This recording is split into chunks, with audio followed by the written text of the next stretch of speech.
hidup ini harus kita buat penuh arti. Hidup ini harus bermanfaat bagi bangsa, bagi rakyat. Nah, jadi dalam perjalanan hidup saya itu, bagaimana saya menjaga kehormatan bangsa saya, bagaimana saya membuat negara saya berhasil menang, dihormati. Itu yang mendorong saya. Nah, di ujung karier saya mengalami semacam shock tahun 98. Loh, kok negara yang katanya hebat, macan Asia, pertumbuhan 7-8% setahun selama sekian puluh tahun, kok tiba-tiba crash? Saya pelajari ada apa.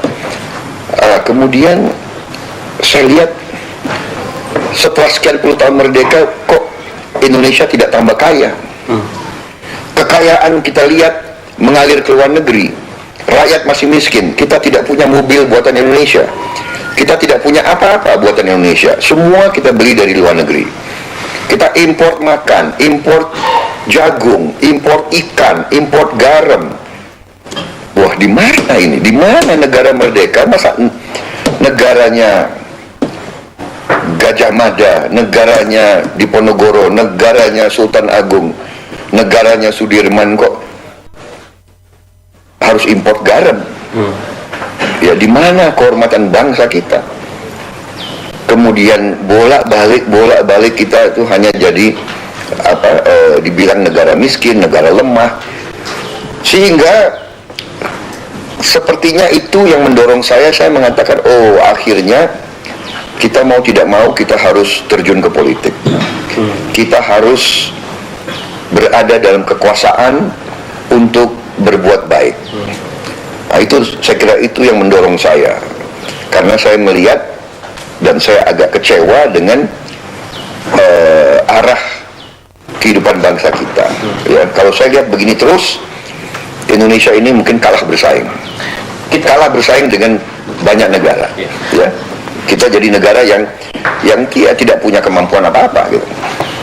Bapak katakan tadi ada fase di mana dalam melaksanakan tugas Bapak hampir menemui ajal. Ya. Bisa berbagi sedikit Pak sama kita Pak, seperti apa kondisinya? Ya, itu sesuatu yang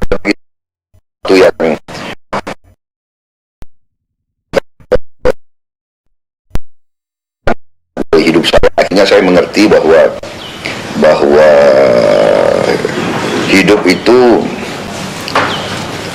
harus punya arti dan manfaat untuk orang lain.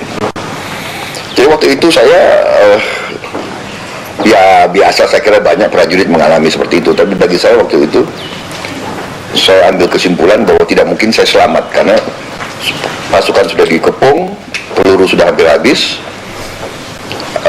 Ya mau diapakan ya, jadi saya ingat ajaran-ajaran di agama Islam kan, kalau kita sudah siap untuk menghadap maut, kalau sudah siap dipanggil, kita harus mengucapkan 2 kalimat syahadat. Ya, saya sudah ucapkan, saya sudah tinggal itu aja.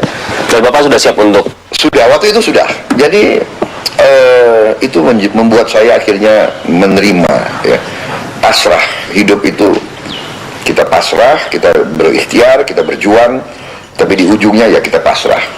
Sekarang pun saya berjuang, saya terjun ke politik, saya membangun partai politik, saya minta mandat dari rakyat, tapi di ujungnya saya pasrah. Bagaimana kehendak rakyat itu yang akan saya hormati. Seorang presiden Indonesia terpilih yang akan menjadi presiden secara legitimate harus mendapat dukungan proper dari kekuatan-kekuatan asing. Bapak percaya dengan itu? Ekstra kulit manggis